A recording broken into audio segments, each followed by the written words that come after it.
estamos vendo, só começar a gravação, já está gravando.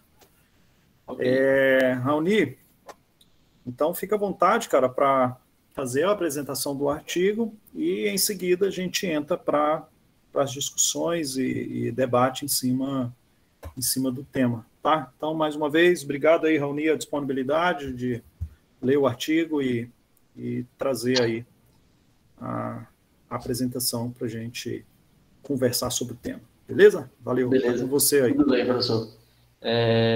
Boa noite, pessoal. Meu nome é Raoni Espíndola Moura, faço parte do programa de pós-graduação em Educação Física da UFPE, né? Assim como também faço parte aqui do grupo de pesquisa em Educação Física e Ciência do Esporte, dentro do Laboratório de Ciências do Esporte, com direção do professor Fabiano. E hoje eu trago uma apresentação aqui do seguinte artigo, cujo título é Treinamento Resistido Autorregulado. Treinamento baseado em velocidade representa o futuro? Esse artigo é relativamente novo, né, em 2019, cujo autor é John Paul Neve. Esse artigo está indexado no Journal Strength and Conditioning, cujo fator de impacto dele é 2.143, certo? Bom, o treinamento resistido, ele é um estímulo-chave para os ganhos de força máxima, taxa de desenvolvimento de força, potência e também o desenvolvimento atlético. As adaptações fisiológicas, como resultado do treinamento de resistência, dependem da prescrição do treinamento e da subsequente dose e resposta. Isso é o que traz aí o artigo de Peterson, cuja referência está aí na imagem, certo? Tradicionalmente, a gente vê muito que o treinamento resistido, para fornecer ganhos máximos de força, ele tem que ser realizado até a falha, né? E já é visto hoje que esse treinamento até a falha, o treinamento de força até a falha, ele não produz ganhos superiores de força e ainda pode ser contraproducente. Então, temos 3 referências aí que traz esses assuntos, certo? A gente vê que o treinamento de força, ele tem algumas variáveis que são muito importantes, né? Por exemplo, volume e intensidade, e que a adequação dessas variáveis é que, no final das contas, acaba predominando e, digamos que, gerando ganhos maiores do que está se preocupando com a questão da falha muscular.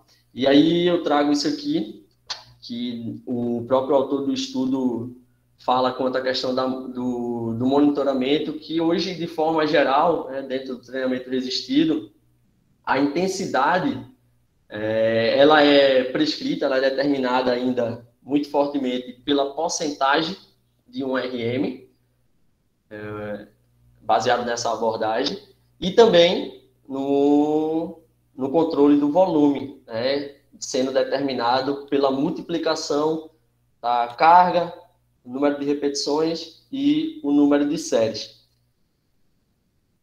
Sendo que o autor, ele nos traz alguns alertas muito importantes. E aí, ele começa falando da abordagem de um RM, onde ele fala que essa abordagem ela tem algumas deficiências e já é bem questionada no meio da literatura, no meio da comunidade científica e até mesmo dos treinadores, certo? Algumas deficiências dessa abordagem primeiro, um grande potencial de lesão em novos atletas, né, novos praticantes.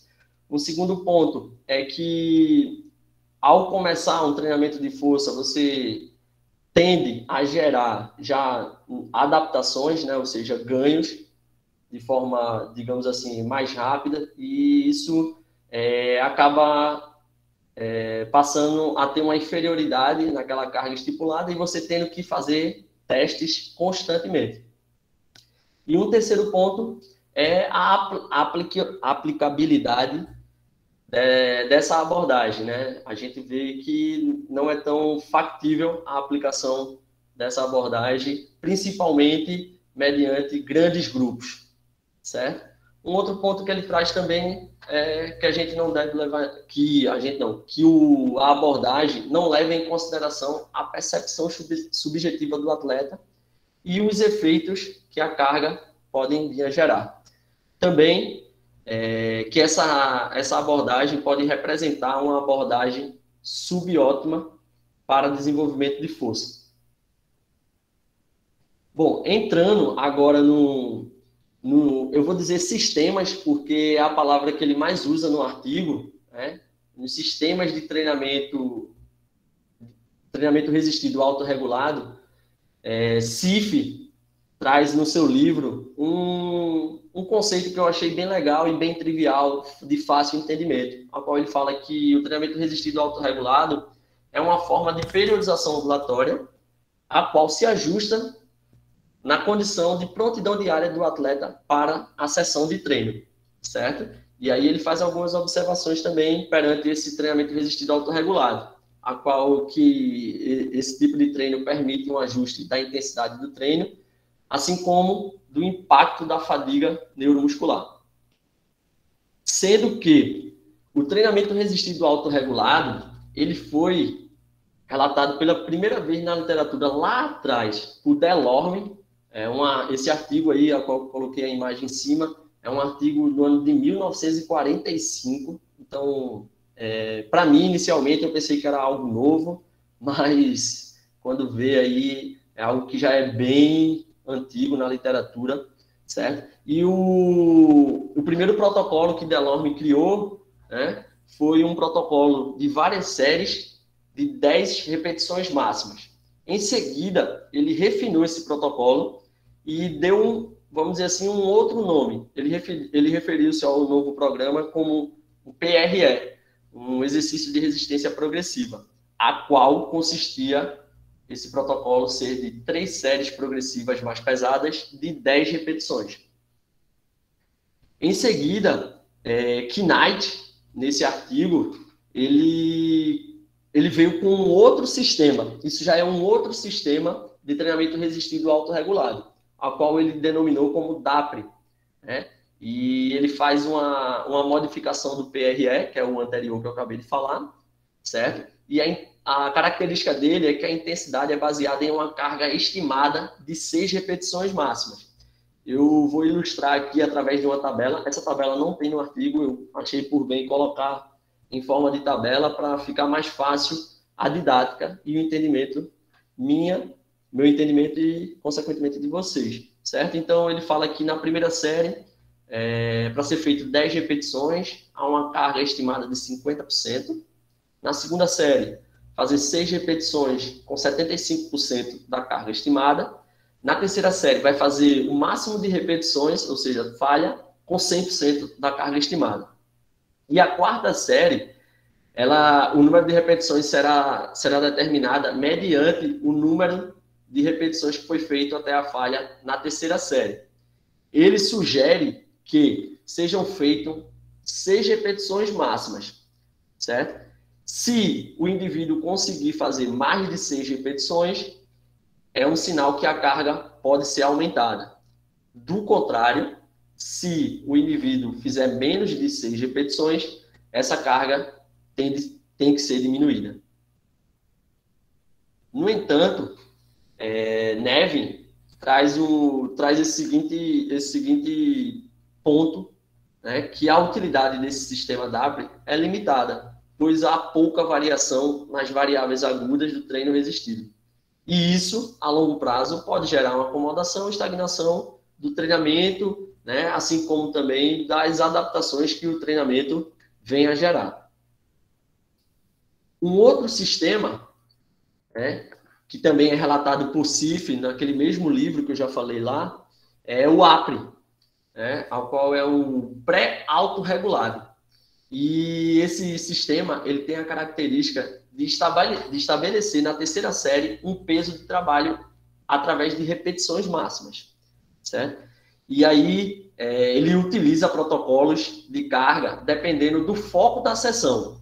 Vamos supor, vou exemplificar, se o foco da sessão do dia for hipertrofia, terá um protocolo. Se for força, terá outro protocolo. Se for força máxima, outro protocolo. Depende da sessão de treinamento específica. E eu ilustro através da tabela aqui, eu trago a tabela que ele traz no artigo, certo?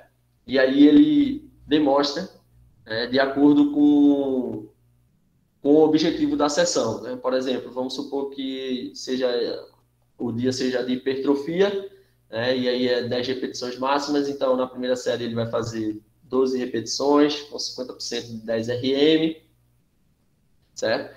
Na segunda série, 10 repetições a 75% de 1 RM, aí na terceira, ele vai fazer o máximo de repetições, ou seja, falha, baseado em 10 RM, e a quarta série volta àquela mesma lógica do sistema anterior, vai fazer um ajuste mediante a quantidade de repetições que ele fez na terceira série. E isso segue a lógica para os outros objetivos, né? Por exemplo, força e força máxima, como segue aí ilustrado. A utilidade do AP, ou seja, o sistema anterior, Nevin diz que ainda poderia ser ainda mais desenvolvida, caso seguisse zonas de repetição, que tivessem um volume apropriado e também, obviamente, não podendo deixar de lado, um repouso adequado. E então, ele traz uma outra tabela no estudo, a tabela do estudo de Peterson e colaboradores, a qual essa tabela ela traz uma síntese da recomendação das cargas de treinamento resistido. E aí a gente tem algumas manifestações de força, né? Por exemplo, força de endurance, hipertrofia, força máxima, força explosiva, e aí ele elenca quanto à intensidade, quanto ao número de repetições, séries e o tempo de intervalo.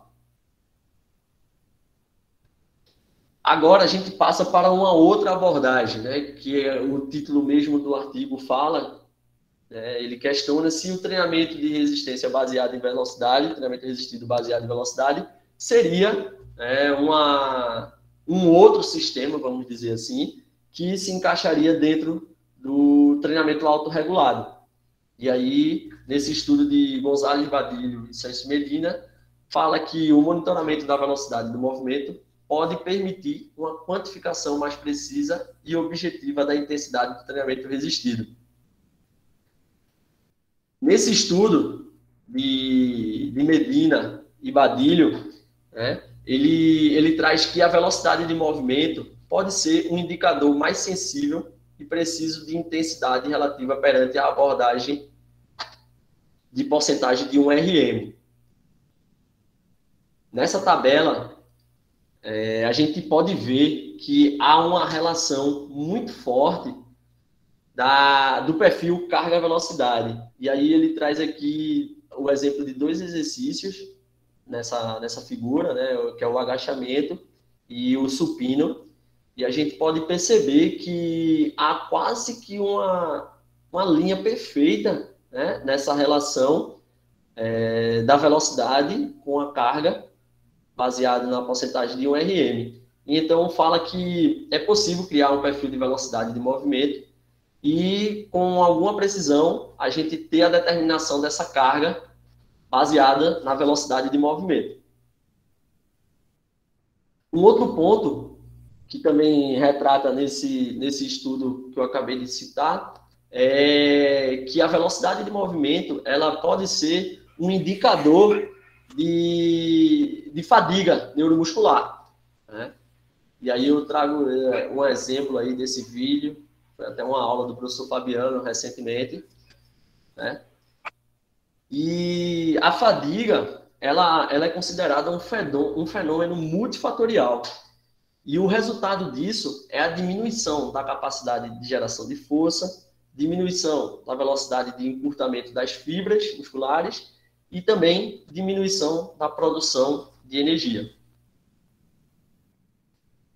O VBT na prática, ou treinamento baseado em velocidade na prática, como ele se dá? Então, o Nevin traz que, para a otimização da intensidade e controle da fadiga, se trabalha ou com bandas de velocidade ou com paradas de velocidade.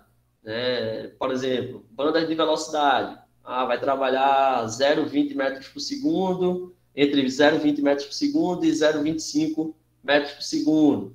Então, o indivíduo tem que estar fazendo o exercício dentro dessa velocidade de movimento, e isso medido através de encoders ou tecnologias de acelerômetros, transdutores lineares, certo?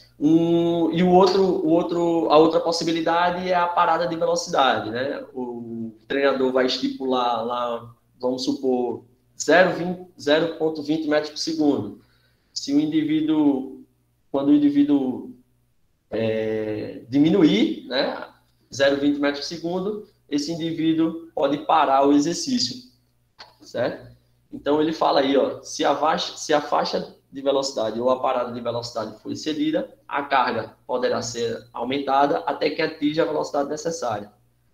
Caso a velocidade de movimento for abaixo da banda de velocidade definida ou parar, a carga pode ser diminuída ou até mesmo encerrar a série.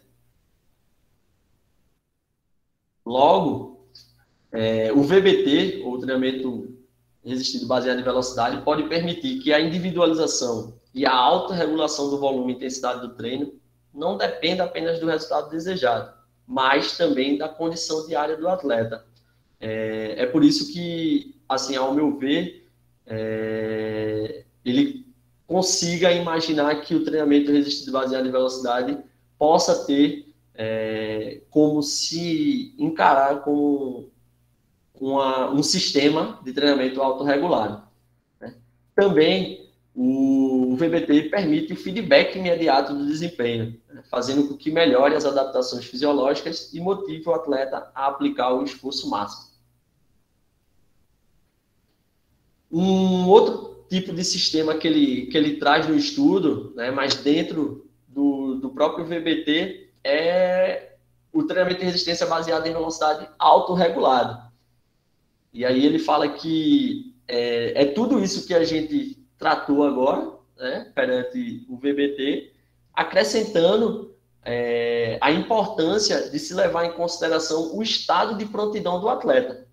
Então, ele fala que as vantagens do VBT associado à abordagem autorregulada permite a otimização do treinamento resistido, dependendo do objetivo do programa e do estado de prontidão do atleta.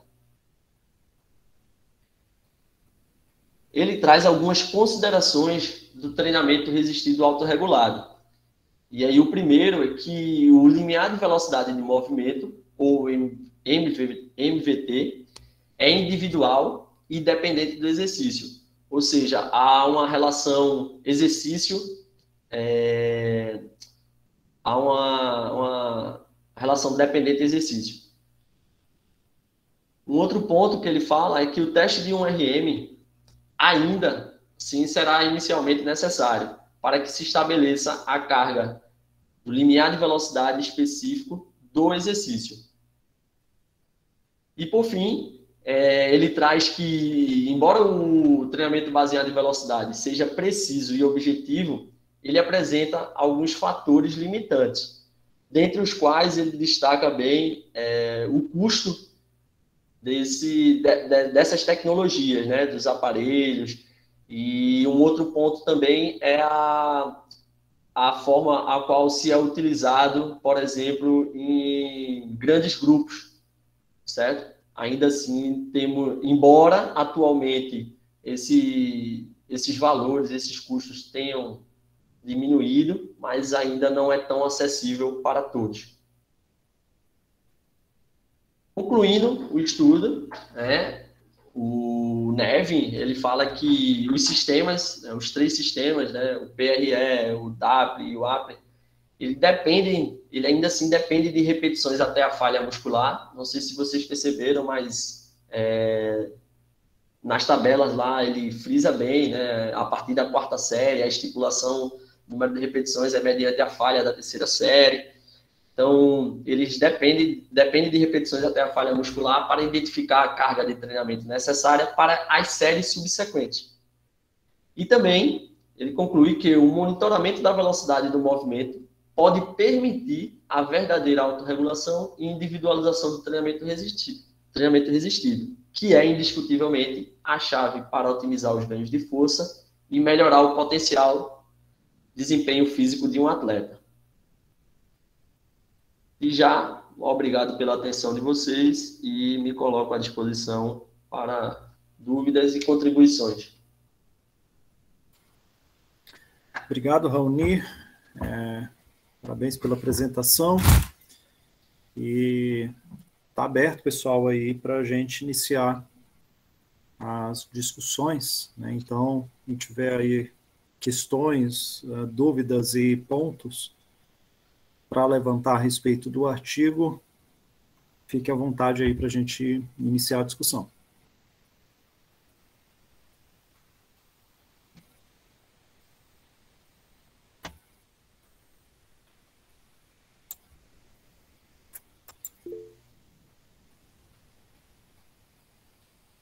Fique à vontade, Rodrigo. Ô, Rani, se você puder manter Tá bom. Os slides na tela.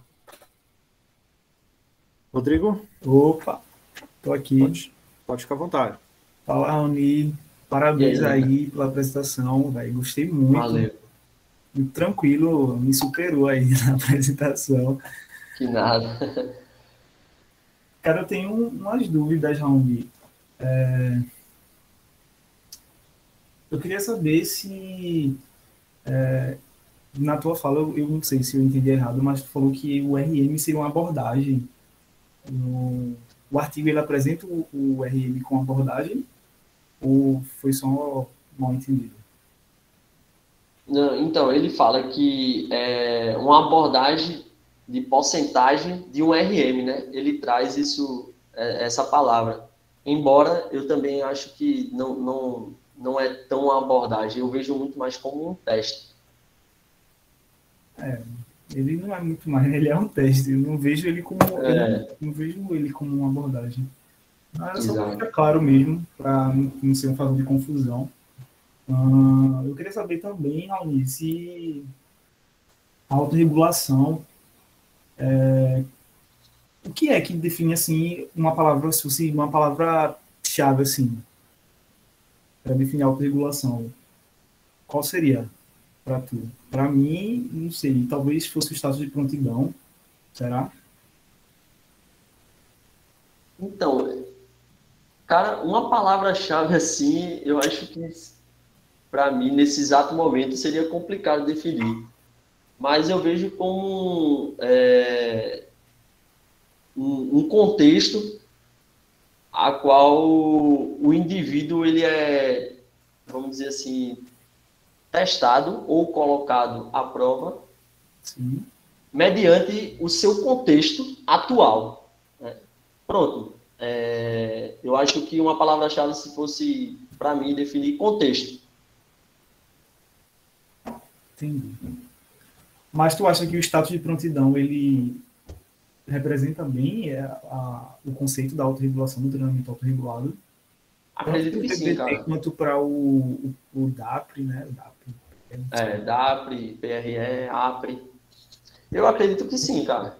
Porque eles vêm com uma crítica, né? Inclusive, a gente tinha conversado antes sobre ele abraça, né, a ideia de que a intensidade e o volume são as principais variáveis agudas para o treinamento resistido. Mas aí a gente tem outras variáveis também que podem ser igualmente importantes. Por que será que ele diz que o volume e a intensidade é mais importante? Tudo bem, eu vejo a intensidade como algo importante, porque a gente vai definir, né, segundo aquela forma de prescrever treinamento resistido pelo RM, a gente tem que considerar a intensidade, né? Então, vamos pegar a intensidade pelo RM, ok. Mas o volume, porque ele é uma variável tão importante. Então, Rodrigo, deixa eu só meter pimenta aí, viu? Meter fogo e colocar gasolina na mangueira para apagar. Rodrigo, se o volume não for importante, você tem que mudar o tema da sua dissertação. Sua dissertação é baseada no volume. Mas pensa e as sobre outras? isso. Eu também, eu entendo, mas assim, por que esses dois e não os outros mais? Qual das outras variáveis são mais importantes que essas duas? Pensando na modulação das respostas adaptativas. Tempo de descanso entre as séries é mais importante que o volume e intensidade, você acha? Cara, eu não sei. Eu só quero saber por que é o mais importante. Não, vamos racionalizar, vamos conversar, vamos pensar. O tempo de descanso, você acha que em termos de modulação das respostas adaptativas, lembra daqueles todos os mecanismos que nós já discutimos em reuniões passadas, não é? A gente monta treino, configura treino para intervir naqueles mecanismos, não é isso? Não é essa a lógica? Então, pensa naqueles mecanismos e tenta fazer uma associação agora com as variáveis de prescrição. Então, quando você manipula a intensidade, você muda a intensidade da carga, você consegue identificar facilmente como que isso interfere nos mecanismos? Sim ou não? Sim. Se você muda a intensidade, olha como que ela é tão importante. Se você muda a intensidade, você direciona a especificidade das adaptações. Se você coloca muita carga, as adaptações vão para o lado da força máxima. Se você reduz a carga, as adaptações vão para o lado da velocidade. Você desloca o pico de potência para um lado e para o outro, dependendo da carga que você treina. Para mim, a intensidade é de boas. Assim, eu super... Volume. E volume, sim. Você recebeu uma missão, segunda-feira passada, de ver um artigo de meta-análise que tem um quadrinho pronto, que você agradeceu a Petros, de selecionar vários artigos de lá para você ler. Não foi isso? Sim. Todos esses artigos e a conclusão dessa meta-análise, ela mostra a importância do volume, que inclusive não precisa ser um volume alto para você ter ótimas adaptações. Lembra disso? Tá. Então veja, dependendo de como você manipula o volume, de novo, você determina a magnitude das adaptações e você direciona a especificidade das adaptações. Fica claro para você ou não? Fica. Ok, então vamos para as outras variáveis. Tempo de descanso entre as séries. Você descansar 1 minuto, 2 minutos, 3 minutos, 5 minutos ou 10 minutos. Você acha que isso é tão determinante assim para levar as adaptações para um lado ou para o outro? Não estou falando que não é importante. Estou falando isso é determinante. Não tanto quanto os dois. Interfere, mas não a nível de se tiver um erro no volume ou na intensidade. Não é isso que você quer dizer? É isso. Ordem dos exercícios. Interfere? Certamente. Mas no mesmo grau que determina a intensidade, o volume, essa é a lógica que a literatura tem conduzido, entendeu, Rodrigo? Entendi. Não é que as outras não sejam importantes. Tempo sob tensão é importante? É. Vai afetar as adaptações? Vai. Mas afeta em magnitude igual quando a gente... Vamos colocar assim, né? Se a gente errar a mão na intensidade, errar a mão no volume, provavelmente não. Então é nesse sentido. Não é que as outras não sejam importantes. É que essas duas são as mais importantes, de acordo com a literatura de treinamento de força. É isso. Beleza, respondi. A gente se preocupa muito, né, quando a gente pensa lá na prescrição. Quais são as primeiras coisas que você se preocupa na hora de fazer uma prescrição? Na maioria, a gente acha que está vendo a intensidade, mas tem gente que prescreve sem RM, sem nada. Não, mas a prescrição ela é baseada, basicamente, na intensidade, você determina de alguma forma, seja por qual método seja. Né? Se você vai usar a sua experiência para para falar, não, essa carga está leve, essa carga está alta para o meu aluno, ou se você vai usar uma escala de percepção subjetiva, para ele olhar na escala e falar, não, a intensidade aqui está 6 no esforço, e se você quer trabalhar com carga máxima, você vai colocar ali mais carga para ele chegar numa intensidade 8, por exemplo. Então, independente do método, né, a gente se preocupa, primeiramente, com a intensidade, a gente se preocupa com a prescrição do volume. Né? Algumas pessoas, outros não. Né? 3 séries de 8 para tudo e beleza, segue o bonde. 3 de 12, né? Receita mágica. Pronto. Mas as outras, cara, são, vamos colocar, né? Estariam no segundo nível aí de preocupação, né? Justamente por isso, mas é só para pensar, tá? Só para refletir se faz sentido, porque não é porque a literatura está falando que está certo. Tá? A gente tem que ter, a gente tem falado sempre, né? Criticidade de, não, peraí, será que é mesmo? Eu concordo, não concordo? Eu estou convencido ou não estou convencido disso? Ou eu consigo juntar argumentos mais fortes para contestar isso que está posto? Essa é a beleza da ciência. É verdade. Porque a essência da ciência é não existir verdades absolutas. Essa é a essência da ciência. A verdade só existe enquanto alguém não foi lá e provou o contrário. Aí vê. O trâmite resistido autorregulado, ele surge como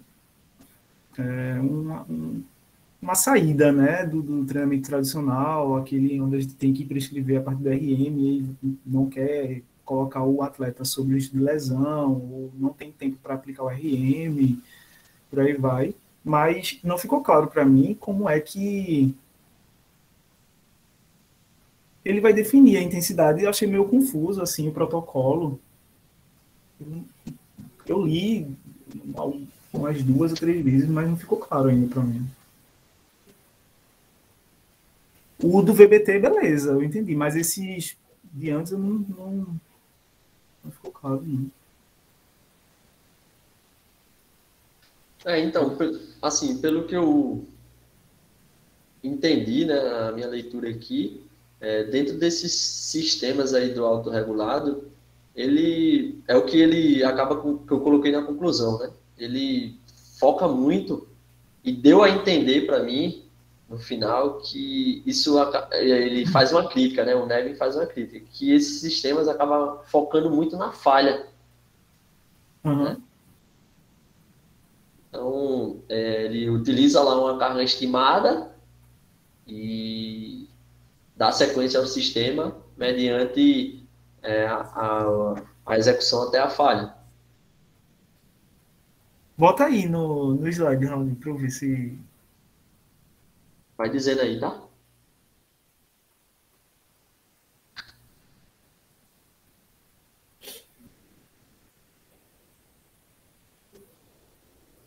Acho que é aquele, volta. Esse aqui? Começa aí, né? Na verdade, começa aqui, né? A falar de autorregulado dos sistemas, ele começa aqui. Aí o primeiro, que é o PRE, né? Relatado por Delorme, é esse aqui. Pronto, Volta lá na ondulatória. A primeira pergunta que a gente tem que pensar é se essa proposta de CIF que está relatada nesse livro, se alguém quiser o livro, eu tenho, tá? Eu acho que eu tenho ele em PDF, posso mandar. É se a proposição que ele faz de periodização ondulatória, se isso é autorregulação. Eu acho que essa é uma pergunta essencial para se fazer. Não é porque ele chamou de autorregulado que é autorregulação. Qual é o princípio da periodização ondulatória? É isso. Vamos pensar sobre isso. Eu fiquei tentando ver como é que ele encontra o status de prontidão do atleta lá, do aluno, não sei. Não ficou claro para mim nesse protocolo dele. Petrus deu uma dica semana passada, e que para mim é uma dica essencial. Quando a gente não sabe o que é um determinado conceito, a gente não tem muita clareza do que é, sobre o que está se tratando, vamos tentar encontrar no conceito algumas pistas do que pode ser. Vocês têm clareza a diferença do que é uma periodização ondulatória e o que seria uma periodização progressiva linear? Vocês têm clareza dessas diferenças? Acredito que sim. Então vamos lá. O que seria ondulatória? Varia, né, professor? Aqui fica variando o volume e a intensidade. Vai ter que variar alguma coisa. Ela fica variando ao longo do processo. Vamos chamar de carga, porque senão a gente vai ter que ficar definindo exatamente cada uma das variáveis que vão ondular, vamos chamar assim. Mas vamos chamar de estímulo, vamos chamar de carga. Tá? Então a ondulatória, e aí lembra daqueles quadros lindos que a gente tem nos livros de treinamento, de periodização? A gente pode separar isso em barrinhas, que seria cada semana, ou cada treino, ou cada ciclo, não importa. A periodização ondulatória, você vem sempre ondulando a carga. Então você trabalha com uma sessão com carga alta, a próxima sessão o que você faz? Carga baixa. Você reduz a carga. A próxima sessão? Alto de novo. Alta. A próxima? Baixa. Baixa. Então, no final das contas, você tem um sistema de onda. Essa é a lógica. Mas a pergunta é, isso é autorregulação? E aí volta na primeira questão do Rodrigo.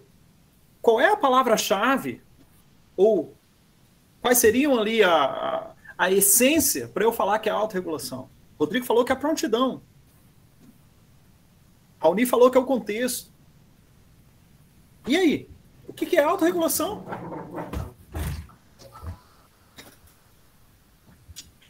Porque senão a gente só vai engolindo as coisas, sem entrar no processo reflexivo sobre, de fato, o que é autorregulação. E o que diferencia a VBT dessas abordagens, vamos chamar assim, tradicionais.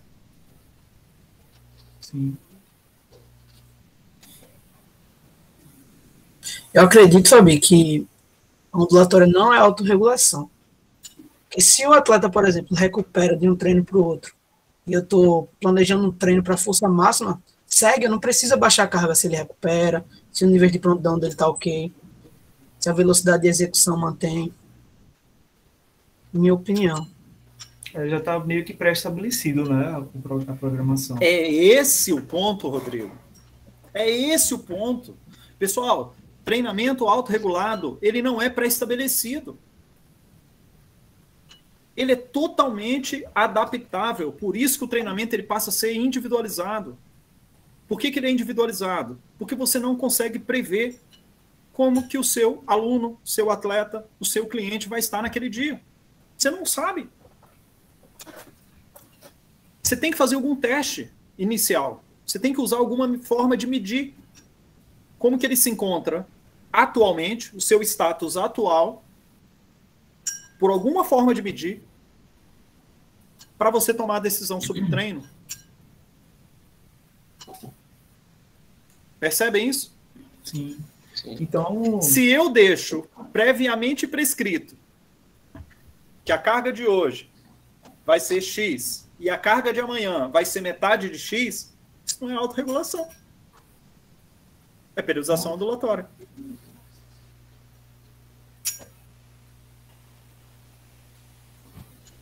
tem algo errado aí, né? Vai entender. É isso. Algo certo não está errado. Agora, faz sentido.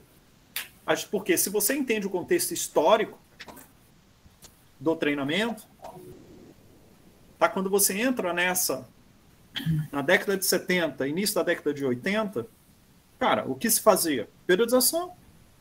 De onde é esse autor?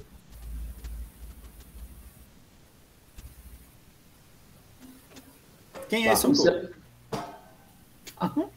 Leste europeu. Qual é a característica? Discípulo de quem? Verkhoshansky. Então você começa a entender como que as coisas funcionavam. Então, essas ideias que são postas lá atrás, a gente tem que tomar cuidado, porque senão a gente acha que tudo é autorregulação. As ideias que são postas hoje de autorregulação não se encaixam dentro desse perfil lá da década de 70 e 80. Lá são os primórdios, né? Algumas ideias são colocadas. Mas se você olha a própria estrutura do treino, coloca lá. Mais para frente, Raoni. Pega a estrutura de um treino aí. Uma tabelinha. Essa aí. Vai. Vamos lá. Pessoal, o princípio da autorregulação é você dosar a quantidade de estímulo, concorda? Uhum. É você dar a dose certa. Quando você olha para isso daí, vocês acham que essa dose está sempre superestimada? Ou de alguma maneira ela tem como você reduzir essa dose? Por alguma razão. Se o treino já está pré-estabelecido que é assim.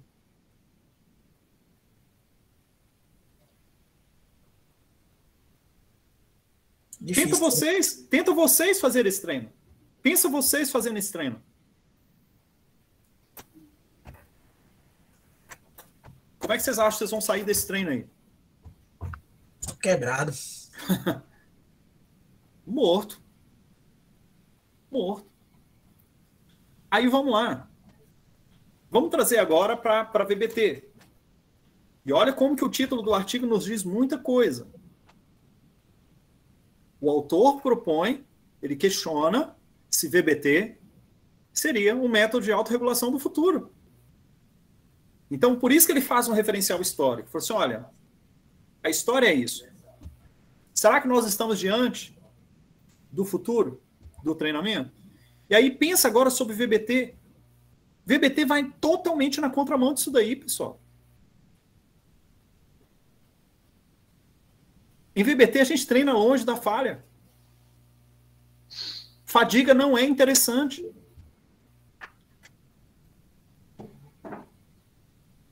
Tudo que se tem até hoje produzido de literatura sobre VBT é fadiga prejudica as adaptações. É só pegar a meta-análise nossa. Nosso grupo publicou não, né? Tá aí a análise.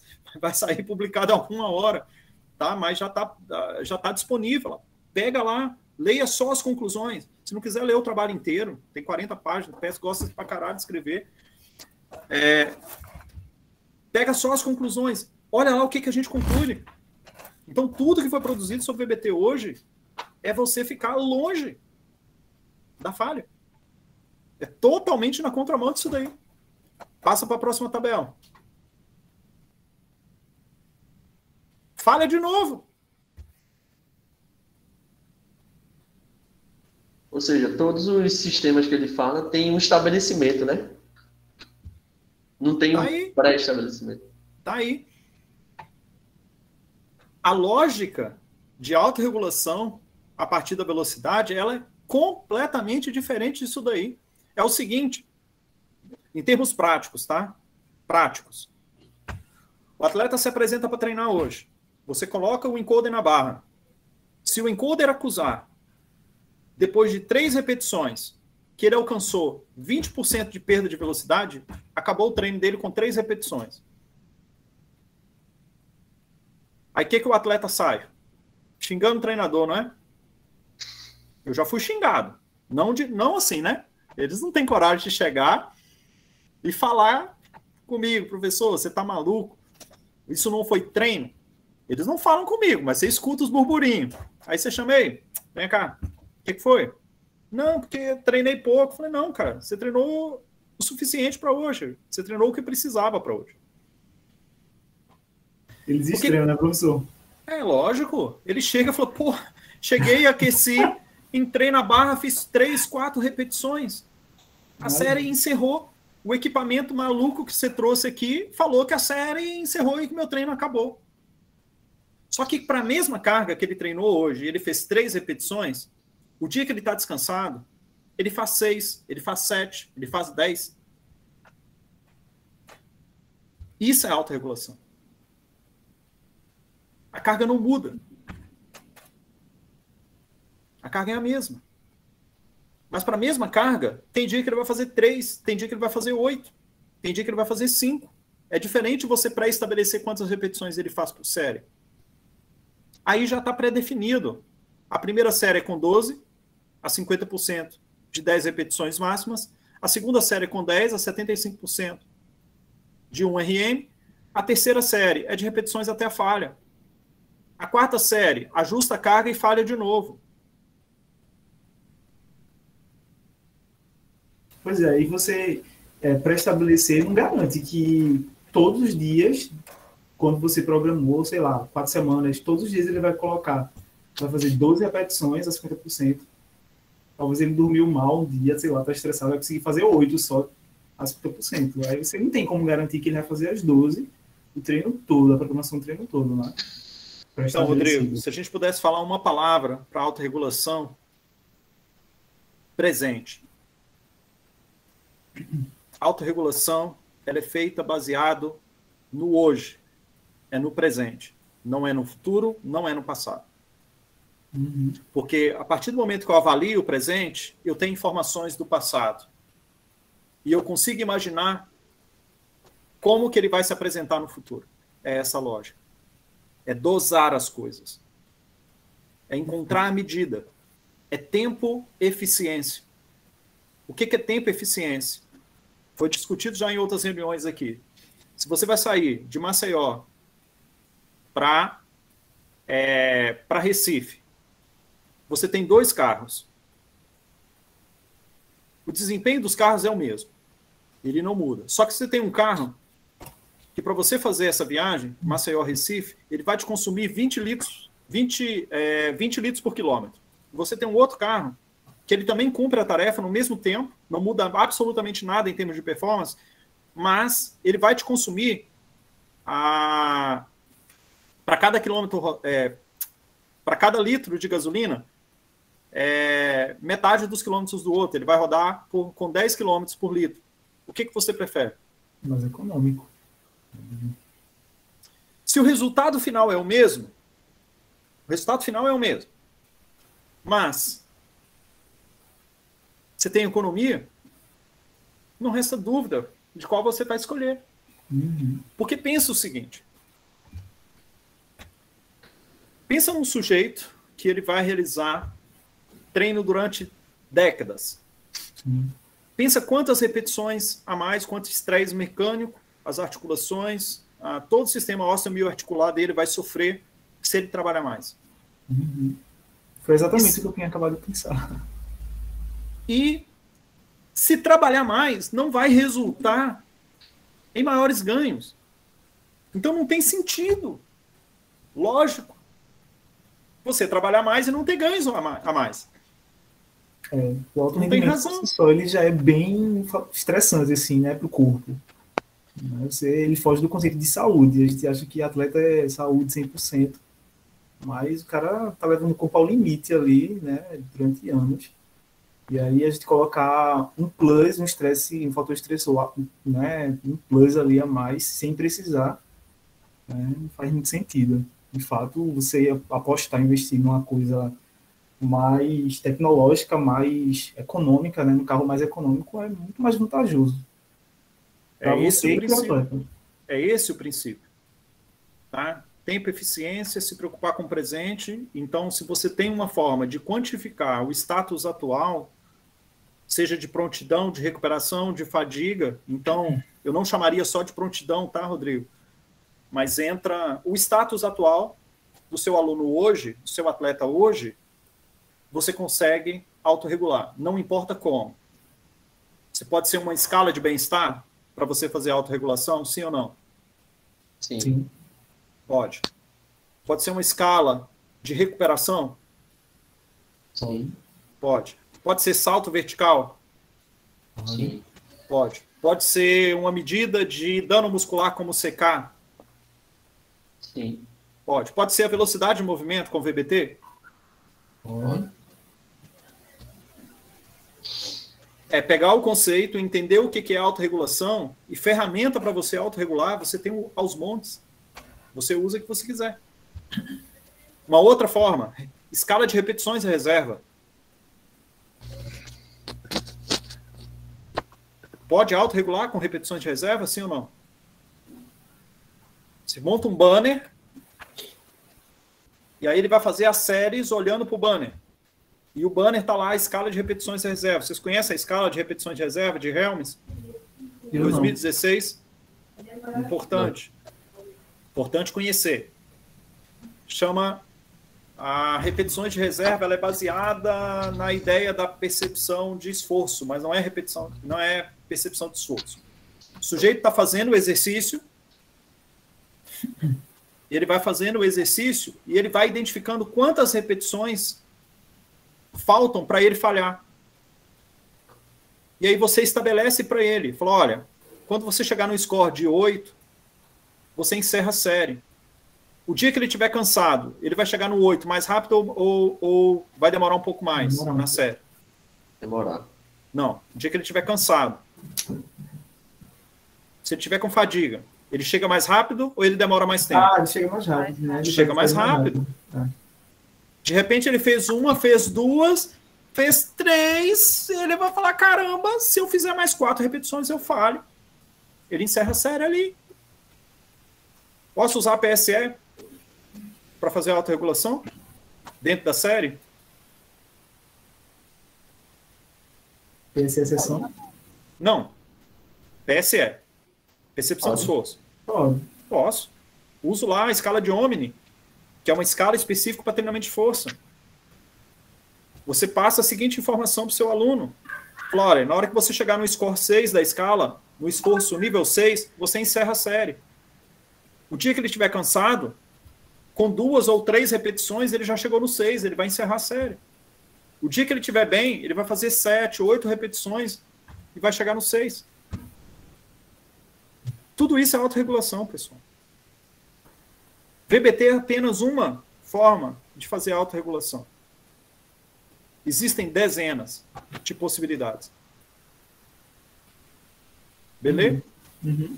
Amanda? Ô, Fabiano, você acabou abordando o tópico aí. Eu tenho lido a respeito, né? Até por conta aí do meu projeto. E uma coisa que o Rodrigo tocou no ponto era sobre a intensidade. Acho que, né, pensando nessa composição tradicional, essas flutuações que é observada de variação do percentual de RM, isso também a gente não consegue quantificar se a gente faz uma pré-determinação igual é apresentado aí no artigo. Então, acho que vale a reflexão nesse sentido também, Rodrigo, que você ficou pensando aí nessa questão da intensidade, o Fabiano falou sobre o volume, e a gente também tem essas flutuações que a gente não consegue saber exatamente se o indivíduo está naquele percentual que a gente estabeleceu, né? Eu tenho pensado nesse sentido. Verdade.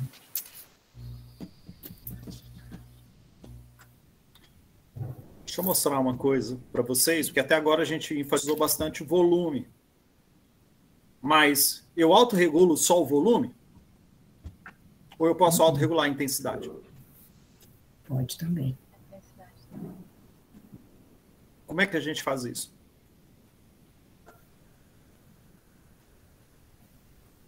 Baseado no VBT que você utiliza? Eu olharia a velocidade que ele está executando e as tabelas já disponíveis na literatura. Isso.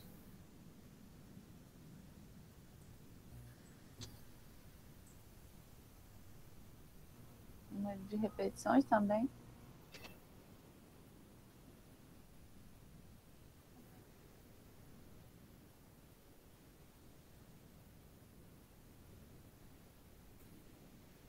Vamos lá. Deixa eu compartilhar com vocês e a gente conversa um pouco sobre isso. Eu fecho aqui, professor? Não precisa. Tá. Acho que vai direto. Mas é porque eu não consigo ver, entendeu? Sua... Tranquilo, pode fechar. Tá?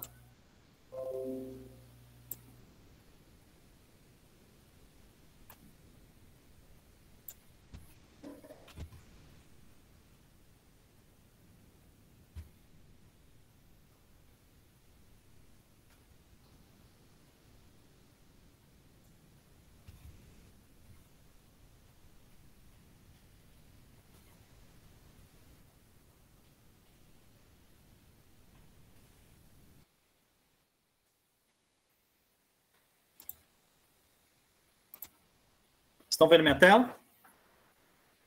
Sim.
Pegando a visão? Sim.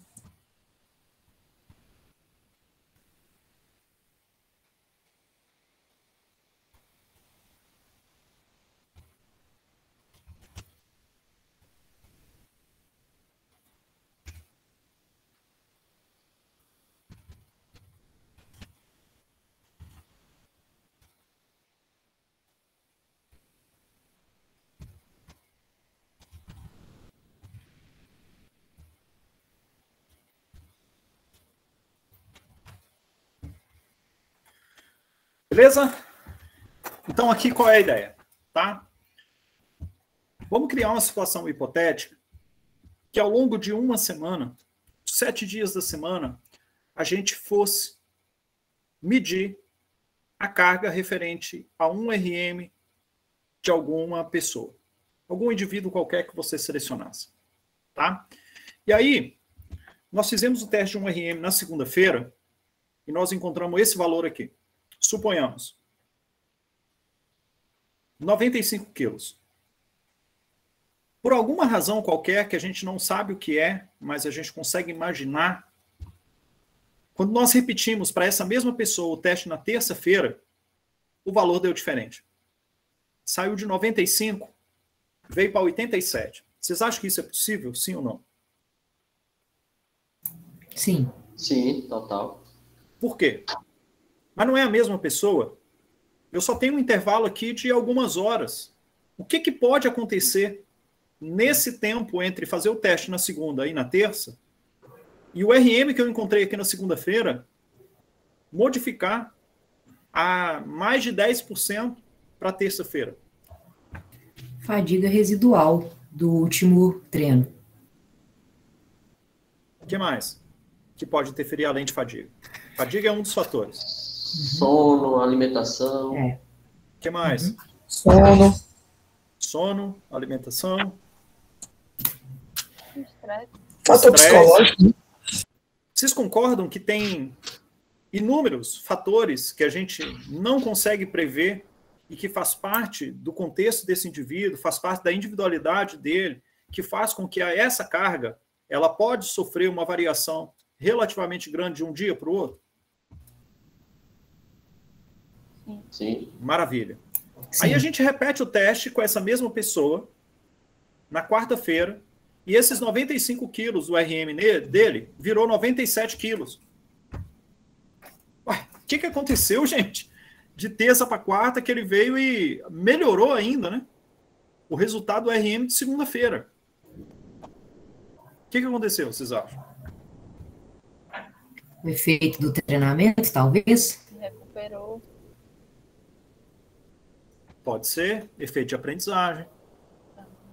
Motivação lá do avaliador diferente, né? Pode ser. O que mais? As mesmas questões, né? Se ele dormiu melhor, se ele se alimentou melhor. Perfeito. Se ele tomou uma cafeínazinha antes aqui, o nitrato lá que o Bruno gosta, e tomou uns 3 litros de suco de beterraba no jantar e mais 2 no almoço antes de fazer o teste, né, Bruno? Pode acontecer? De melhorar o resultado aqui? Aí ele vai voar. Vai Vai melhorar voar. muito.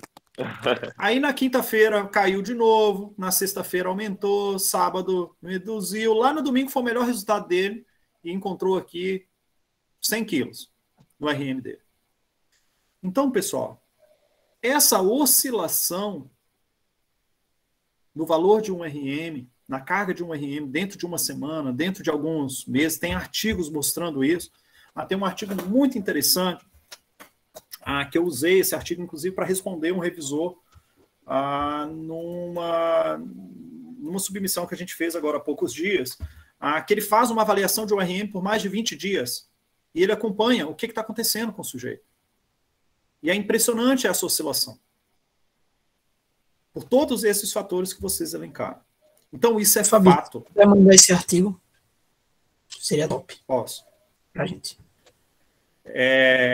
Então, isso é fato, isso acontece.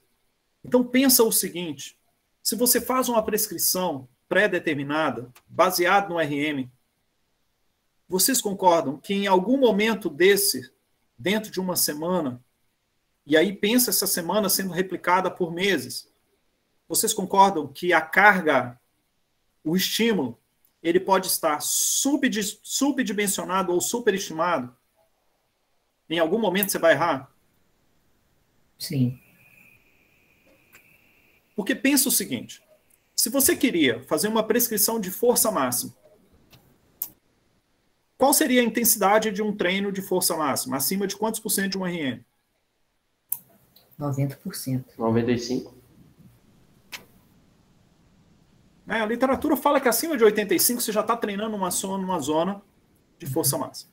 Aí você baseou a sua prescrição nos 95 quilos dele aqui. Beleza? Então vamos facilitar as contas. Se você fizesse a 90%, e você estabeleceu que você ia treinar para força máxima a 90% de um RM, 90% de 95 quilos seria quanto, pessoal? Quantos quilos queria fazer o supinão aqui? 100% é 95. Menos 10 quilos, que nós vamos fazer com meio, seria quanto? Quantos quilos queria treinar aqui? 95 menos 10 quilos, cambada? 85. 85 quilos. Então, você baseou nesse teste, ele vai treinar com 85 quilos. Quando chegou na terça-feira, que ele ia treinar também, os 85 quilos já estaria no 100% dele. Concorda? Sim. Sim. Mas quando ele foi treinar no domingo, os mesmos 85 quilos já estaria no limite para mudar o ponto da curva força-velocidade e você não treinar força máxima mais. E aí pensa na semana seguinte, que possivelmente já teve algumas adaptações e ele vai ter um ganho de força aqui. Vai chegar um momento que esses 85 quilos não entra mais na zona de força máxima dele. Essa prescrição é precisa? Não. O que vocês acham? Não. Em algum momento, você pode superestimar, como foi o caso aqui da terça-feira, na quinta-feira, no sábado, ou você pode subestimar, de repente, na próxima semana de treino. Esse é o problema. Aqui, se a gente pensasse aqui numa periodização ondulatória, ela seguiria essa dinâmica, para sempre. Mas você incorre no mesmo problema. Agora vamos pensar o seguinte, que essa oscilação ela é real, e eu vou mudar essa variável. Vou trabalhar agora com velocidade. Beleza? Fechou? Beleza.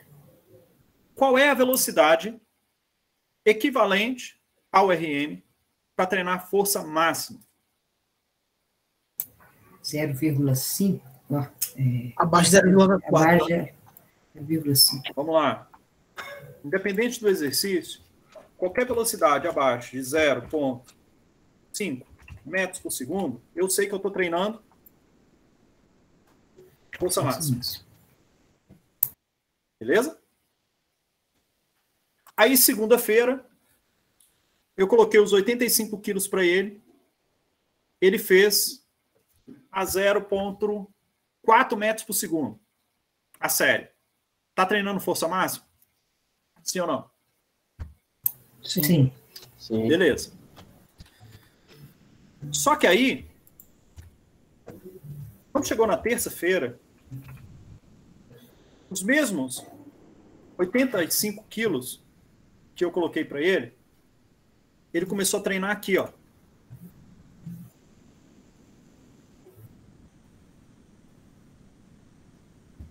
O que vocês fariam?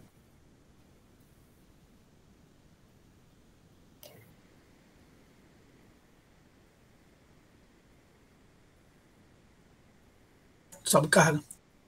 Sobe? 0,09 desce. Desce carga. Desce carga até quanto? Até ficar próximo de 0,5. Porque essa carga aqui, pessoal, se ele está fazendo nessa velocidade, essa carga está muito, ele está próximo, está acima do 100% dele aqui. Ele vai fazer 1, 2 repetições só. Então, o que você faz? Vem aqui, desce carga. Os 85 quilos viram 75. Quando vira 75, olha o que acontece com a velocidade. Vem para cá.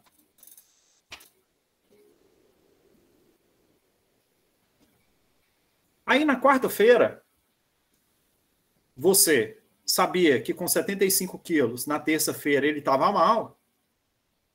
Você teve que reduzir a carga. O que você imagina? Vou manter os 75, não é? Quando ele faz o aquecimento com 75 quilos, você percebe que com 75 quilos, ele está fazendo 0,63. O que você faz? Aí sobe carga. Sobe carga. Você volta lá nos 95. Quando você volta nos 95 quilos, ele passou a fazer um 0,48, próximo do que estava. Aí na quinta-feira, você fala, vou manter os 95. Ele aquece com os 95. Quando ele aquece com os 95, você olha a velocidade, aconteceu isso aqui, ó.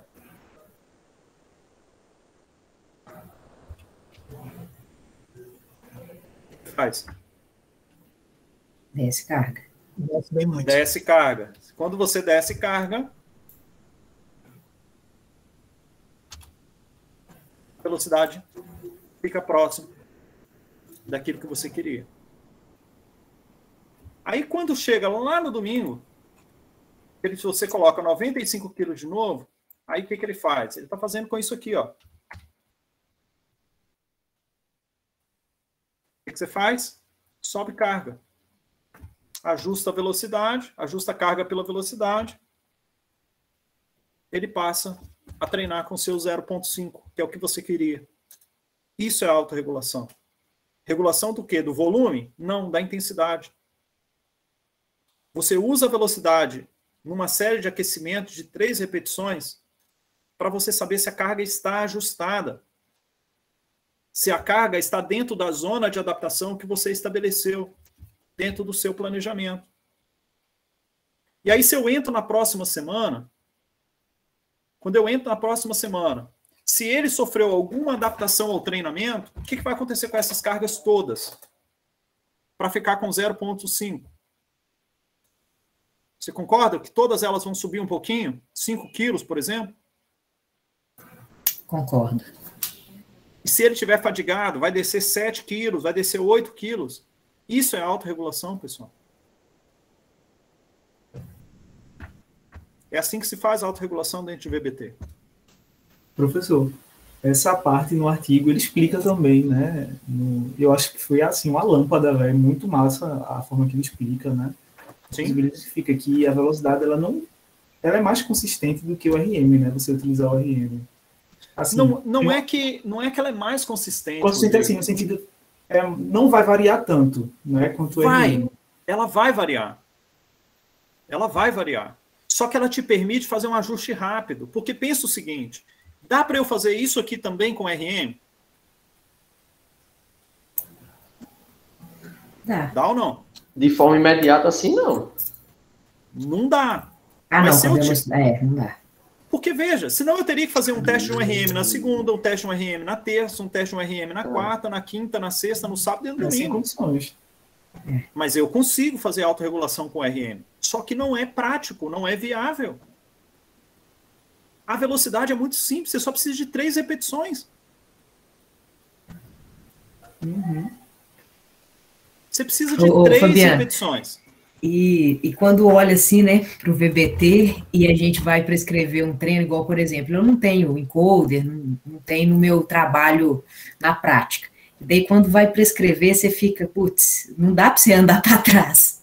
Fica um pouco complicado de você pensar agora de uma forma diferente. Acho que essa ideia aí da velocidade é sensacional, realmente. Mas, E vamos aí lá, você vamos com apresentou calma. outras situações, né? Vamos pensar isso aqui, ó. Uhum. Eu não preciso dar velocidade para fazer autorregulação. Eu posso mudar a variável aqui e usar PSE. Sim, professor. Ô, professor, a margem de repetições seria uma forma? Também. Só que a margem de repetições eu controlo o volume. Ah, entendi. Repetições de reserva eu Você tá controlo o falando de volume. intensidade, né? Aqui eu estou falando de intensidade. Tá. Então, se chegou lá na segunda-feira, eu peço para ele fazer uma repetição com a carga de 85 quilos. Pergunto para ele, qual é a sua PSE com essa carga? Ele vai responder 6. Quando você pega esses mesmos 85 quilos e coloca para ele na terça-feira, essa mesma carga, a PSE dele vai para quanto, pessoal? Se ele estiver nessa condição aqui, fadiga. Vai ser 8. 8, 8,5. Uhum. Aí o que você faz? Diminui carga. Diminui carga. Aí quando você vai lá na quarta-feira, ele vai te responder 5,5. O que você faz? Põe carga. Aumenta. Na quinta-feira, a mesma carga, ele vai falar 7,5. Percebe? Uhum. A lógica é a mesma. Eu não tinha pensado nisso, olha. Isso aqui é autorregulação. Qualquer mecanismo que você usa para medir o status atual, qualquer medida que você faça, que dê conta de identificar qual é o status atual, e isso te ajudar a fazer alguma manipulação ou na variável intensidade ou na variável volume, isso é autorregulação. Fabiano, e eu posso então mexer nas duas, se eu... Pode. Dependendo, né? Pode. Independente de ser VBT, né, professor? Independente. Por que a gente faz com VBT? Porque é a temática que a gente tem estudado. Uhum. Mas você pode fazer com qualquer coisa. Qualquer coisa que te dê a medida. Querem ver uma outra forma na prática acontecendo? Deixa eu abrir aqui.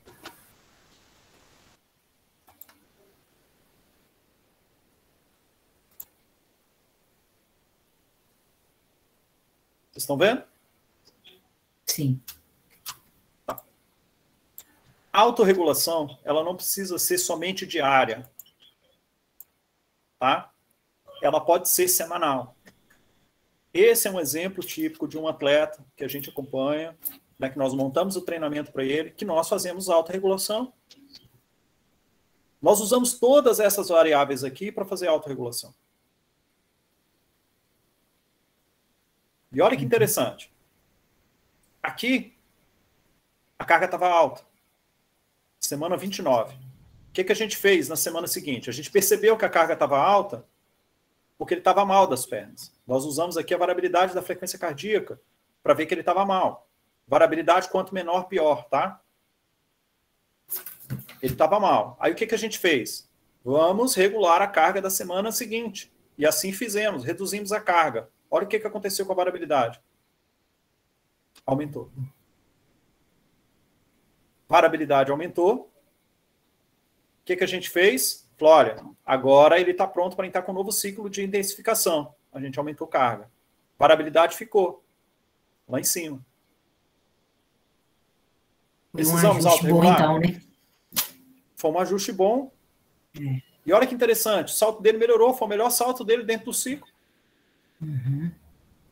Prejudicou bem-estar e recuperação? Não. Está alto. Então não tem que mexer na carga. Agora eu estou vendo, aqui essa semana que a gente está, eu estou vendo que a variabilidade dele voltou a cair. E olha que a carga ainda, a gente está no meio da semana. A carga está baixa ainda. Então possivelmente ele está sentindo. O que a gente vai fazer? O que a gente já está pensando para a semana que vem? Diminuir mais a Talvez carga? a gente vai ter que fazer, vai ter que dar uma reduzida na carga, para ele voltar a subir. Isso é autorregulação, pessoal. Só que é uma autorregulação semanal, ela não é diária. Ô, Fabiano, e aí a importância de avaliar vários questionários, né? Porque se fosse, por exemplo, pela TQR, você manteria, por exemplo, a carga. É, porque aqui é a média da semana, tá? Eu teria que olhar o TQR diário, porque, olha, se a gente pega a base diária, tem dia que ele sofre. Olha aqui, ó. O dia 6, estava mal aqui. Verdade. Aqui ele ficou sempre no limite, ó. Um dia ou outro. Ó, os últimos dias aqui ele está no limite. Mas aí a gente controla outras coisas, ó. Beleza, está sem dor.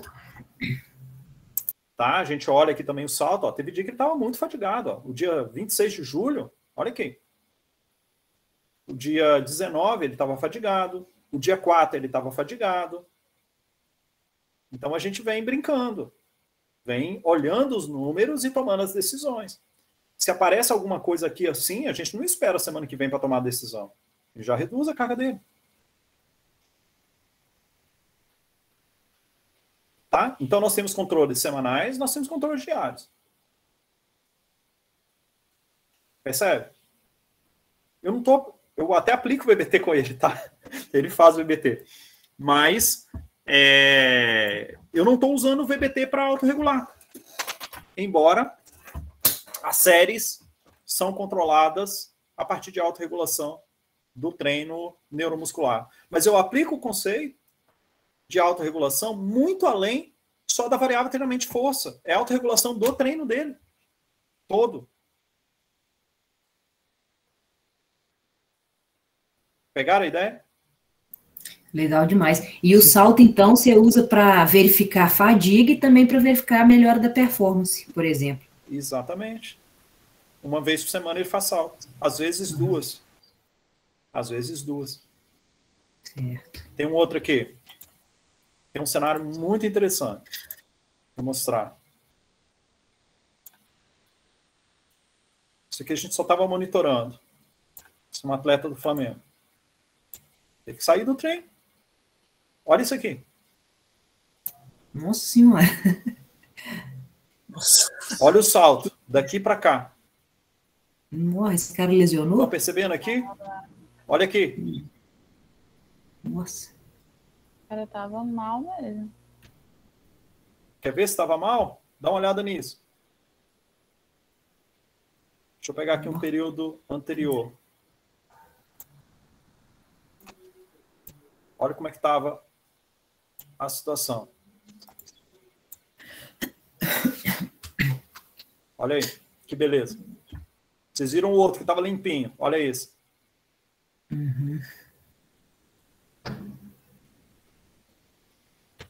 Tem um outro. Futsal. Essa semana foi punk lá.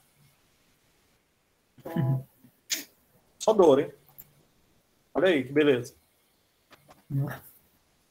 Olha o posterior de coxa. 6, 5. Só posterior de coxa. Praticamente a equipe inteira. Que isso? Uma lesãozinha. Então isso, e veja pessoal, aqui não estão falando de secar não. Isso é uma escalazinha de 0 a 10. Como é que tá de dor? Responda. Eu posso fazer autorregulação só baseado nisso? Posso. Posso. Então, é entender o conceito, entender a lógica e aplicar isso no treinamento. Não precisa ser só treino de força. Você pode fazer toda a autorregulação do seu treino. Lógico que aqui no grupo nós estudamos componente neuromuscular. As pesquisas que a gente faz é do componente neuromuscular. Então, quando a gente trata de autorregulação, a gente está falando dele do treino de força. Mas é pegar o conceito e extrapolar isso em outros níveis. Tá? Ficou claro? Ficou sim. Ficou, professor. Eu tenho uma dúvida. Pode contar aí, Raoni. É mais para o senhor, professor. Não, o Raoni que apresentou. Aí, Raoni, tá Me ajude. Pode abrir aí os slides, Raoni. Tô voltando. Pode falar, Rodrigo. É que ele cita quando a gente deve utilizar, mensurar, na verdade, o tipo de velocidade, né? Se é a velocidade média. Aí ele fala que a velocidade média é concêntrica. É a velocidade média propulsiva, né? Não. É diferente? Denise? Passa a volta. Vai, Denise. Eu estou falando porque eu li isso no seu trabalho, estava muito bem feito, então explique as diferenças das 3 componentes de velocidade. Bom, isso pautado também com o Petros, que a gente discutiu bastante para eu entender. A velocidade pico, e isso sempre falando da ação concêntrica, tá, Rodrigo? Tá. É um ponto, a velocidade pico é um ponto que eu tenho a máxima velocidade durante o movimento concêntrico. Então, ela pode variar muito de indivíduo para indivíduo. É um ponto de velocidade máxima durante aquela fase concêntrica. Já a velocidade média, ela tem a média de toda essa fase concêntrica do movimento. Eu tenho várias mensurações durante a fase concêntrica e eu faço a média dessa velocidade, certo? Já a velocidade média propulsiva, eu vou avaliar apenas onde a velocidade ela é maior do que a aceleração. Desculpa. Eu vou avaliar só onde a aceleração é maior do que a aceleração da gravidade. Então, vou pegar só essa faixa onde a aceleração é maior do que a gravidade e vou mensurar a média da velocidade. Isso seria a velocidade média propulsiva. E aí ela é dita como vai dizer melhor o status neuromuscular desse indivíduo. Boa, Denise. Vamos agora só trazer imagem para toda a explicação de Denise. Pessoal, primeira coisa, é claro para vocês que qualquer exercício resistido, qualquer exercício de força, existe uma fase que é chamada de propulsão, que a barra está acelerando, e depois entra uma fase de frenagem, de braking da barra. Vocês têm clareza nisso ou não? Sim. Senão Então, a barra vai embora, né? Exatamente. Então, pensa o seguinte, pensa só na fase concêntrica do supino ou do agachamento. Então, a barra está lá no peito, e aí você passa a seguinte instrução para o executante. Fala, olha, você vai empurrar a barra com o máximo de velocidade possível contra essa carga. Então, vai ter um momento que ele vai estar acelerando essa barra, só que para essa barra não sair voando, ele vai ter que segurar ela lá em cima. Se ele vai ter que segurar ela lá em cima, a fase final do movimento, essa barra ela deixa de acelerar, ela começa a desacelerar. Então pensem o seguinte, né? Esse gráfico ele ilustra muito bem isso. Eu quero que vocês olhem apenas essa linha vermelha, tá? Essa faixa azul é o início da repetição, tá? Então pensa o seguinte, olha, quando começa a fase concêntrica, tá? O que acontece com a barra? Ela vai acelerando, vai acelerando, vai acelerando, vai acelerando, alcança o pico da velocidade. Quando entra a fase de frenagem da barra, essa velocidade ela começa a cair. E aí encerra a repetição. Ficou claro isso? Sim. Ficou. Sim, sim. Então, o pico de velocidade é esse ponto máximo alcançado da velocidade dentro dessa repetição, em que a aceleração ela foi aumentando, então a velocidade ela foi aumentando, aumentando, alcança o pico e depois a barra começa a diminuir a velocidade até você encerrar a repetição. Então, esse gráfico ilustra, ó, a curva de velocidade durante uma execução. Aqui nós temos a mesma coisa acontecendo, que seria a segunda repetição da série. Então, se aqui nós já identificamos o pico de velocidade, o que seria a média da velocidade, ou velocidade média? Você faz a aceleração, entra? Não. A velocidade média. A É o velocidade início da média fase concêntrica até a barra atingir a altura máxima. até ela parar, é a repetição inteira. Até ela parar. Isso. Incluindo ok. Então, inclui a breaking phase. Então, entenda o seguinte, Rodrigo. Ó, quando começa a repetição, a velocidade é 0, concorda? Uhum. Aí teve o primeiro registro. A velocidade era 0.01, 0.02, 0.003, 0.000. Chegou aqui no pico, suponhamos que o pico foi 0.45. Aí depois começou a cair. 0.43, 0.42, até ficar no zero de novo, concorda? Uhum. Bacana. Então, a média é você pegar todos esses pontos em cima dessa curva e fazer a média. Então, se o encoder registra, sei lá, nessa repetição, ele registrou 1000 pontos, beleza? É pegar a média da velocidade desses 1000 pontos. Então, por Isso que aqui ele é a fala- velocidade média. Ó, Então, por isso que ele fala, professor, que a velocidade média é mais interessante você mensurar em exercícios que não são balísticos, né? Porque eles têm essa Exatamente. fase de frenagem também. não, todos os exercícios têm a fase de frenagem, Rodrigo. Inclusive os balísticos. Todos têm. O balístico, ele tem, dependendo do exercício que você faça, a não ser que você solte a barra. Se for um exercício, por exemplo, um arremesso de supino, né? Você arremessar a barra, aí não, ainda você não tem a fase de frenagem. Aí você só usa a média propulsiva, né? Ele só tem aceleração, concorda? Uhum. O jump squat. O jump squat também você não desacelera a barra. A barra vai com você, porque você salta. Sim. Aí no balístico, ok. No balístico, a velocidade média ela vai ser um pouco menor, né, do que a velocidade média propulsiva. Porque você aumenta, é como se você estendesse a fase de propulsão. Beleza? Uhum. Só que a barra não sai voando com você eternamente, concorda? Ah, Você claro. não tem que voltar para o chão? Sim. Quando você volta, ela desacelera. Beleza? Mas você minimiza a fase de frenagem, vamos chamar assim, em alguns exercícios balísticos. Outros não. Outros realmente não têm a fase de frenagem. Beleza.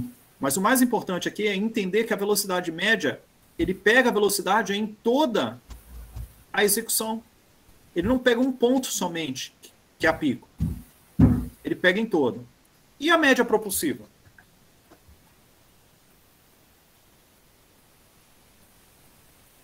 Pega o nome Considera a e tenta velocidade. trazer aqui.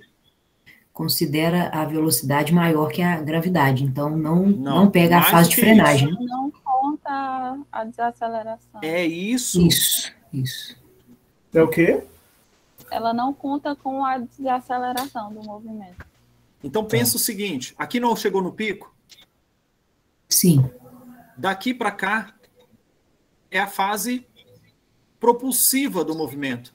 É a fase de aceleração. Ah, entendi. Então, daqui para cá, eu tenho a média propulsiva. Se eu levo em consideração a curva inteira, eu tenho a velocidade média. Se eu levo em consideração só o maior ponto de velocidade, é a velocidade pico. Ficou claro? Ficou. Ô, Fabinho, já chegou a testar na prática essas diferenças são muito grandes? São muito grandes. Que eu vejo até hoje alguns estudos utilizando, né, a velocidade média. Não tem problema. Você tem encoders, você tem acelerômetro que não tem velocidade propulsiva. Ele não registra a velocidade propulsiva. Ele registra a velocidade média e a velocidade pico.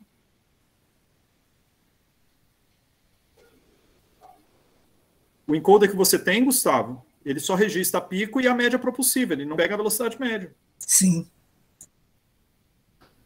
Tá? Das três, a pior é a pico. Tá? Velocidade média, ok? Velocidade média propulsiva, mais ok ainda. Tá? Por que a velocidade média propulsiva ela é interessante de ser acompanhada? Primeiro, ela é mais estável. E segundo, não nos interessa muito em ações esportivas a fase de frenagem. Vocês concordam? Faz sentido. Se a fase de aceleração ela é a mais importante, porque aqui eu tenho, né, o componente de taxa de desenvolvimento de força, produção de potência, né, quanto maior você gera força, quanto maior a quantidade de força que você gera no menor tempo possível durante a fase propulsiva, pensando em transferência para o esporte, é essa velocidade que nos importa. É você sair da inércia e colocar o seu corpo em movimento, no momento ali de uma largada, por exemplo, nos 100 metros rasos. No momento de você tirar o seu corpo para iniciar a fase de aceleração do sprint, para você chegar um passo à frente do zagueiro. É isso que importa. Se é isso que importa, então eu transfiro essa mesma lógica para fazer a medição da velocidade usando o VBT, pegando a fase propulsiva. Faz sentido? Sim, bastante. Mas você tem alguns autores que defendem a velocidade média. Coincidência ou não, são autores que têm, às vezes, alguns interesses comerciais de dispositivos que só medem a velocidade média. Fica a dica. Agora eu entendi. Cuidado. Acho que foi o Weekly, alguma coisa assim, né? Aquela revisão. Eu achei muito estranho, né? Lendo, muito estranho. Okay? Então, saibam quem são as pessoas, aonde elas estão, por que estão, por que defendem algumas coisas, sem algumas sustentações. Então, isso é criticidade. Tá? Mas tem artigo, tá? Eu acho que é um artigo até do próprio Badir, que é só sobre essas métricas de velocidade, explicando o porquê da propulsiva, a diferença para a média. Então tem os conceitos, né? Denise trouxe muito bem esse conceito da questão da aceleração da gravidade, porque é óbvio, né? Se a barra depois começa a descer, ela fica abaixo, né, da aceleração da gravidade. Então já não é fase propulsiva mais no movimento. Então é o ponto de corte, tá? Para fazer o cálculo. Mas aqui é só para ilustrar, né, o que Denise explicou muito bem conceitualmente. Tá? Eu fiz questão de fazer isso porque isso está no trabalho dela, tá? de mestrado. Ela explica muito bem esses três parâmetros relacionados à velocidade. E são esses três parâmetros, tá, que VBT usa. Um desses três. Tá? Beleza. Valeu, professor. Valeu, Denise. Valeu. Ficou claro agora. Valeu, Fabiano. O que mais? Raoni, desculpa aí. Tem que Nada, professor, tranquilo. colocar de novo aí. Beleza. Raoni, queria te perguntar uma questão para ver tua opinião. Pode falar, né?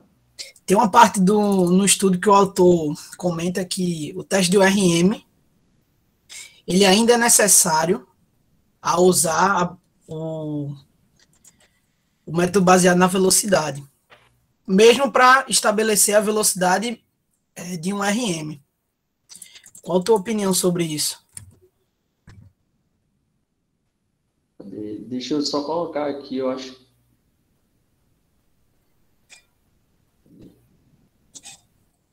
sim. Dentro das considerações que ele faz, né? Aqui nesse segundo ponto. Cara, eu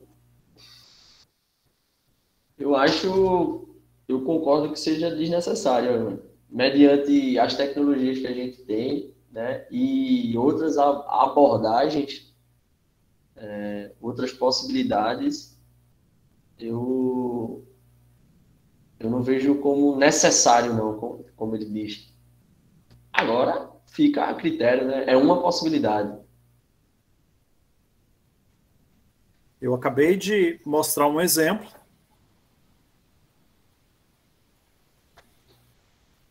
Você usa a velocidade para fazer a prescrição da intensidade. Você não precisa fazer teste 1RM.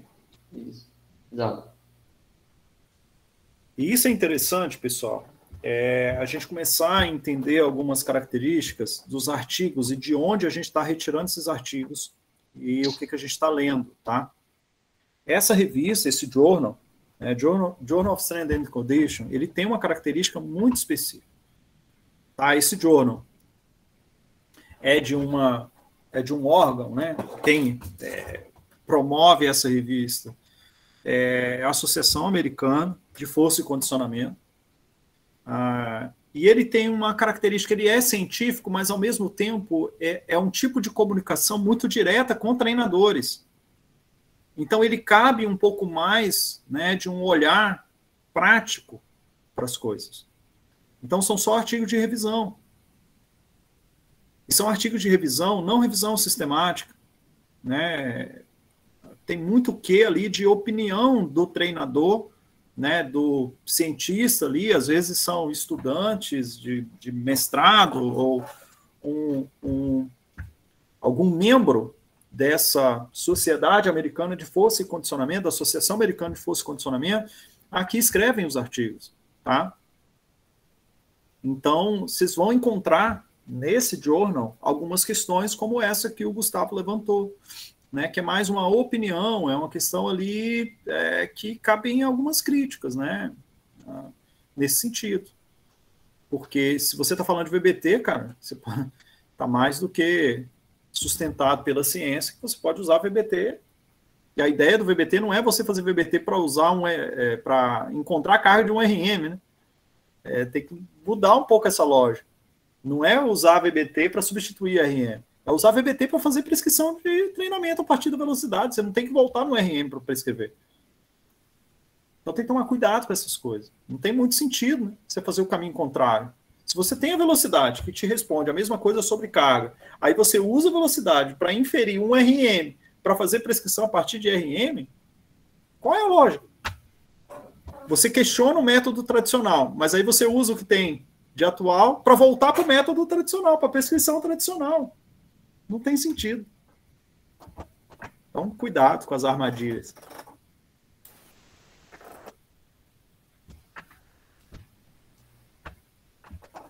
Beleza? Beleza. Beleza. O que mais?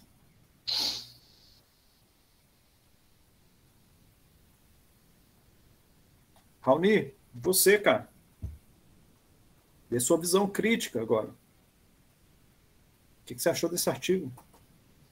Então, professor, para mim, eu achei, assim, enriquecedor no sentido de trazer a história, né, da questão do autorregulado. Ele fez trouxe um referencial, né, e depois ele, como o próprio título já fala, né, questiona se o VBT seria uma nova abordagem, a abordagem do futuro, referente à autorregulação. No entanto, eu também, ao mesmo tempo que ele vai trazendo a história, né, por exemplo, fala que já é muito elucidado na comunidade científica, né, entre treinadores também, de que a falha já não é tão necessária para poder gerar as adaptações, assim como também pode ser contraproducente. Ele aborda o sistema autorregulado que, querendo ou não, utiliza a falha, né? Então, ficou naquela, tá trazendo isso, mas os sistemas acabam abordando a falha. E E eu acredito que, de fato, só fez se consolidar agora com a explanação que você deu aí, que realmente o VBT ele pode ser uma estratégia, de fato, autorregulada, né? Uma estratégia de treinamento resistido autorregulado. De novo, tá, pessoal? Eu quero frisar bastante isso. Não só VBT. VBT é uma possibilidade. Você pode fazer sua autorregulação do treinamento de força baseado em 3 saltos pré-sessão. Simples. Faz 3 saltos verticais. Baseado no resultado do salto, você regula o seu treino. Se estava programado 4 séries de agachamento, se o salto vertical foi ruim, foi abaixo do padrão normal dele, se você identificou sinais de fadiga, seria fazer 4 séries. O que você faz? Reduz a série. Reduz a série. Ele vai fazer 3, vai fazer 2 séries. Percebem isso? Sim. E aí, Raoni, eu queria que você pensasse com bastante carinho no que eu vou te falar. Beleza? Beleza. Você já encontrou seu problema de dissertação? Ou você está procurando ele ainda? Ainda estou à procura. Pois é, deixa eu te contar um negócio. VBT faz autorregulação, não faz? Sim.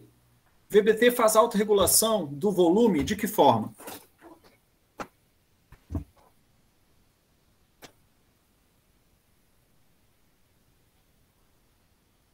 Ele aborda isso no artigo.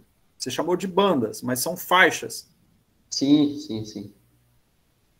Não é estabelecendo percentuais de perda de velocidade dentro da série, 20%, 15%. Isso. E aí controla as repetições dentro da série, não é assim? Sim. Cara, você já imaginou se algum maluco no mundo pensasse o seguinte: e se a gente utilizasse percentual de perda de velocidade para também controlar o volume, mas ao invés das repetições dentro da série, controlar o número de séries?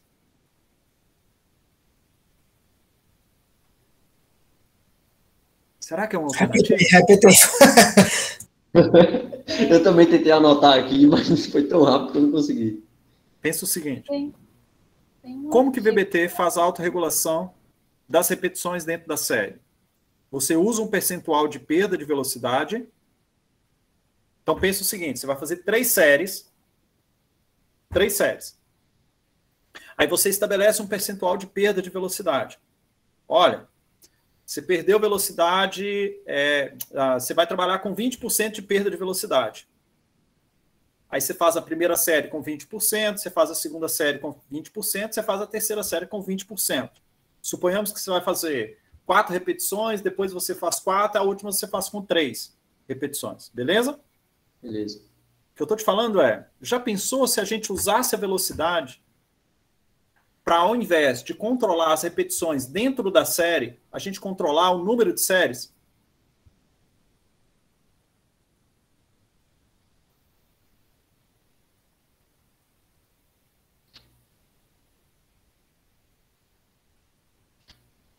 Pegou a visão? Peguei. Pois é. Ninguém fez isso ainda, ó. Fica a dica. Rapaz, isso é autorregulação, hein? Do volume, mas num caminho diferente. Beleza? Beleza. Pensa sobre. Vai que você gosta da ideia. Não, então, depois que eu terminei, eu não sei se eu pensei certo, mas eu tive o seguinte pensamento, de que porque eu joguei três estudos, né, com essa temática para que o senhor me sugerisse um para apresentar. E aí veio esse, aí esse traz uma história, né, é um estudo, é um artigo de revisão, então a pessoa vai criando, né, um conhecimento desde lá de trás e, querendo ou não, vai criando algumas possibilidades, maturidade, etc. Aí entra aquela questão, nada é por acaso. Então pensa sobre outra coisa. VBT serve para controlar a intensidade. Concorda? Sim. Poxa. Mas PSE também. O que é melhor, hein?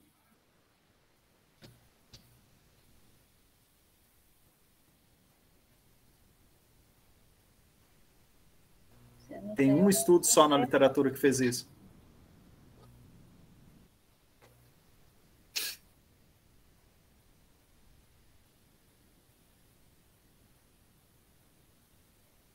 Ok? Ok. Pensa sobre. Já que você quer trabalhar com autorregulação. Tem muita coisa para se fazer dentro de autorregulação. Comparar métodos. Usar uma mesma estratégia para controlar o volume de diferentes formas. Controlar repetições é uma coisa, controlar séries é outra. Será que isso vai ter desdobramentos em variáveis relacionadas, né, à resposta, à relação de dose e resposta dentro do treino? E são pontos importantes que a literatura ainda não está totalmente consolidada e precisa testar. E o VBT tem um mundo de coisa para testar, porque tudo é muito recente ainda, né? Eles têm trabalhado ainda muito dentro de uma mesma lógica. Se a gente começa a pensar outras maneiras, a gente começa a sair da casinha. Começa a contribuir, de fato, com a literatura e com a ciência atual. Tá bom? Beleza. É isso o olhar. A gente volta a falar sobre isso. Ok. Pessoal, então, por mim hoje, ok. Semana que vem a gente tem Matheus. Matheus tá aí? Não sei se ele tá aí. Deixa eu ver. Tá, não. Ele vai encaminhar o artigo lá no grupo, pessoal, e para a semana que vem. É um artigo do Irineu Loturco e colaboradores. Eu acho que o Fábio também é autor desse artigo, sim. E vou encaminhar lá para... eu mesmo vou encaminhar já para vocês fazerem a leitura para a semana que vem. Beleza? Ô, Raoni, eu vou encaminhar também o cronograma. Eu falei na semana passada... Você estava na semana passada? Semana retrasada, tava? Na nossa reunião de segunda-feira? Não, aqui, quarta-feira. Não, tava não. Tá. Você e Rodrigo, vocês vão fazer uma apresentação por mês no grupo, tá? De artigos relacionados dentro daqueles que que vocês selecionaram lá para ler, um por mês vocês vão apresentar, tá bom? Ok. É uma forma também da gente ir acompanhando a evolução de vocês aí. E aí, Raoni, só em relação mesmo à organização dos slides, cara, não deixa slide sem título, não. Você tem que situar quem está assistindo, que parte do artigo é o que você está tratando, tá? Então, esse artigo está dividido ali em algumas partes, né? Ele não tem a divisão, como ele é um artigo de revisão narrativa, ele não tem aquelas partes que a gente está acostumado, né? Introdução, método, resultado, discussão, conclusão, né? Mas ele tem partes bem definidas ali, que são os subtítulos dentro de cada parte. Eu então, coloquei, professor. Posso mostrar aqui? Tá, mas é porque tinha slide que não tinha, entendeu? Aí eu repito, é? Isso? Isso. Tá. Eu continuo repetindo. Exatamente, até você mudar. Tá, tudo bem, beleza. Porque aí você situa quem está assistindo, de que parte do artigo você está tratando ali. Tudo bem. Beleza? Beleza. E aí, quando for artigo experimental, quando é um artigo original, a introdução. Se você tem 5 slides para introdução, você tem introdução no título dos 5 slides, entendeu? Certo, beleza. Quando você estiver na seção de métodos, você repete. O título ele fica em todas as sessões de métodos. Fechou? Ok, fechou. Beleza. Tranquilo. Beleza, então, pessoal. Encerramos por aqui. Boa noite para vocês. Semana que vem a gente retoma aí com o grupo. Um abraço. Valeu, pessoal. Obrigado aí pela oportunidade. Valeu, pessoal. Boa noite. Tchau, tchau.